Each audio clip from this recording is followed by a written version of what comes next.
Hello, my name is Réveiller. Réveiller is a Haitian Creole word that means to awaken, but you can also call me Judes. I welcome you to my channel. I've been getting out and about lately, and I don't have a beautiful farm or a garden to show you guys, but I do have the park. So I decided today that I would shoot a VR to April from Tower and Witchery here in the park. So let's go.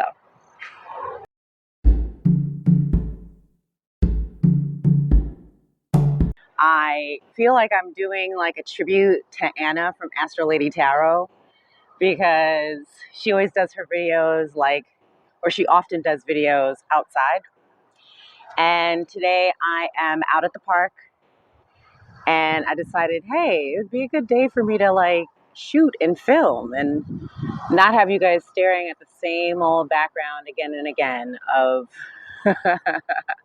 my reading space slash office slash craft space in my house. So today I am actually going to do a VR, and this VR is to April at Tower and Witchery. Hi, April. And she just released very recently a video called Deck FOMO. And I thought it was a superb video. As soon as I saw it, I was like, I'm going to do a VR to this. This is awesome, especially being somebody that's new to the community. I feel as if I can bring a different perspective to things a little bit. And, every video, right? Like, we're all bringing our own personal perspectives. And in that way, it's all valuable because we're sharing ourselves and our ideas. So anyway, the tag is Deck FOMO, have you caught the tarot oracle bug? And as usual, my little purple notebook, I've got all the questions. So you'll see me looking down so that I can look at the questions. All right, so the first question was, what triggers deck FOMO for me? Indie decks. Indie decks are my poison. There's so many amazing indie decks out there in the market, and so many that I've missed out on. And when you see them resold, they're resold for like 200, 300, 400, 500, and that is way out of my tarot budget. So if an indie deck is within a reasonable range, and to me a reasonable range is anywhere from 40 to about 70, I would rather cop it on this end than to be, worried about whether or not I'll get it on the other end. Now, it's a conundrum, right? Because I also do believe that what's for me is going to come to me. And I know how decks travel, and they get to you how they're supposed to get to you. But I also don't want to deny my desires, right? So yeah, indie decks for sure trigger my FOMO. If I see an indie deck I really love, I'm hunting it down, and more than likely I'm going to buy it. What is a FOMO deck purchase I regret?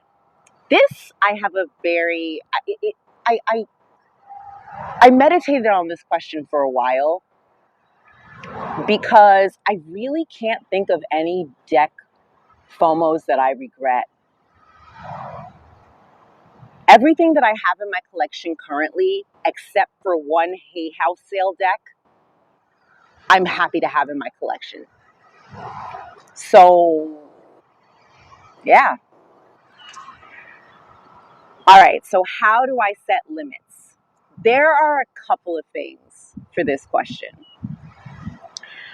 The primary way that I set limits for myself is space.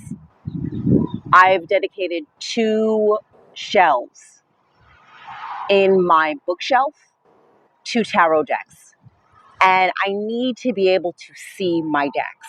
So, however, doubling them up, like I've gone to the Dollar Tree and gotten those little things that make, that cut the shelf in half so that you can stack them on top of each other. I'll do that. But as long as they fit within those 2 bookshelves and I can see them all, then I can, buy as many decks as I'd like. Now, meditating further on that question, which is super interesting, I do keep decks apart from that bookshelf though, right? I keep three decks on my personal altar. I keep two decks by my bedside, and I keep two decks on my reading desk. So knowing those limitations, that's how I limit my collection. There are a couple of other methods, though, that I use to limit my collection. First of all, and I brought it along. I have props. I brought it along to show you. This is my tarot index. And this is my index of decks. Now, I've seen people do this via like an Excel spreadsheet, etc.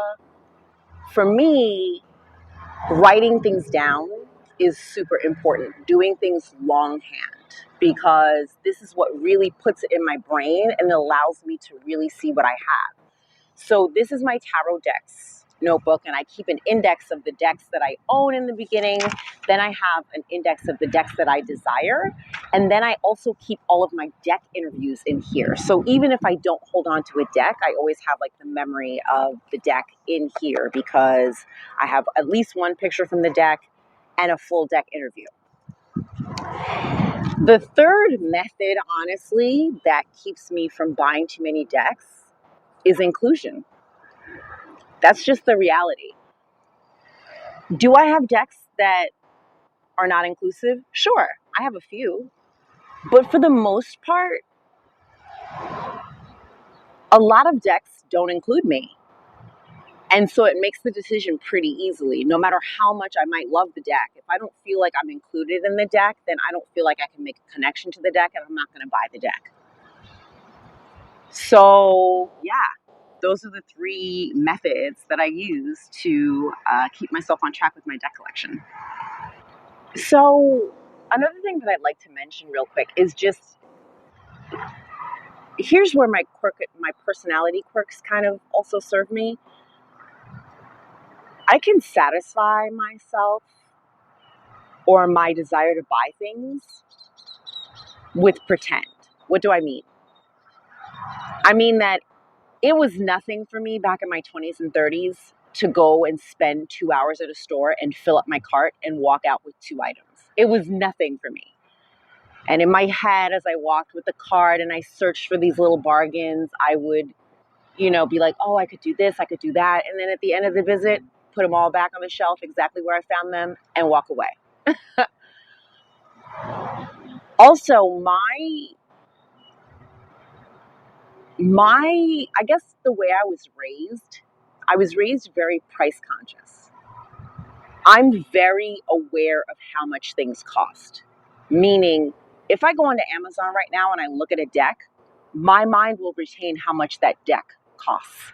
If that deck goes down or up $1, I will remember that. I'll be like, oh, that deck was like 17 last week and now it's 16. You know what I mean? I retain that sort of information.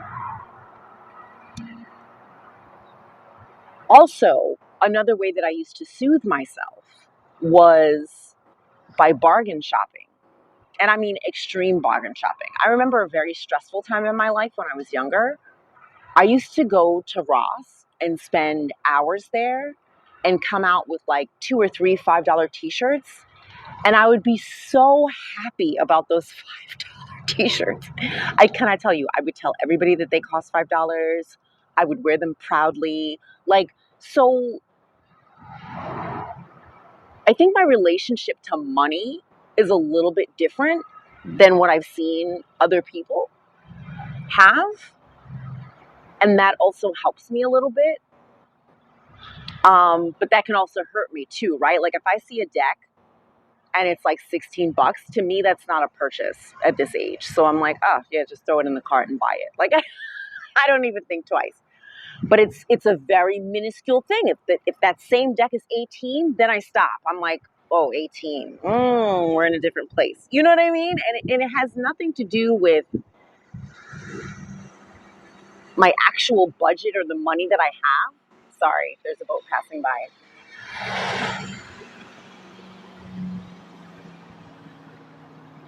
It has nothing to do with the actual money or the budget that I have. It has to do with my own personal perception on money. I'm the type of person that if I start searching for an airline ticket and it was $200, and then I search a couple weeks later and that ticket is $500, I'm not going to buy that ticket because I knew that at one point it was $200. I just don't have the ability to overlook that extra money. So I'm not sure how that impacts my tarot purchases, but I know it does have an impact. In my head, the average price of a tarot deck, a mass market, we're talking mass market here. Indie is in a different category for me, but a mass market tarot deck average price to me is about $22. So getting it for $16 is a bargain, and I will just get it. You know what I mean? And if the deck is like $29, I'm going to think about it. It's going to sit on the wish list for a while. It's not because I don't have the $29, but it puts it in a different category for me mentally. So yeah. How many decks do I have? Now, I was terrified doing this exercise because even though I keep a manual list, I don't actually count them. And I was like, oh my God, I have thousands. But I really don't. I have 20 Oracle decks and I have 32 tarot. So, it's still within a reasonable place. Now, mind you, right this minute, I'm waiting on 5 decks. Yeah, I think it's 5 decks that are on their way to me. 6 decks that are on their way to me. So, that's going to change. But in my mind, if I keep under the 50, 60 mark, I'm pretty comfortable. And so right now I have amazing room to grow and I'm really happy with things. Apologies. There are people, I'm sitting right next to a path. So there are people passing by. So you might hear squeaky wheels and things.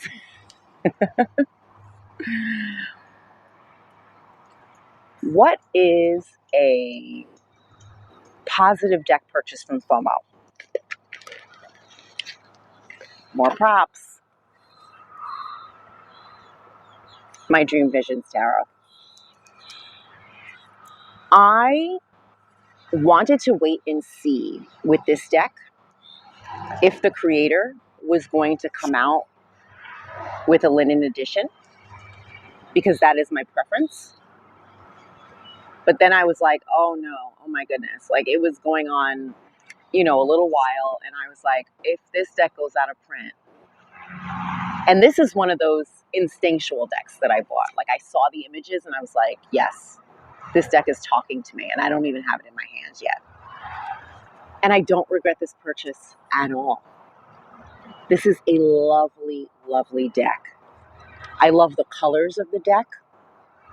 I love the alien feel to the people in the deck.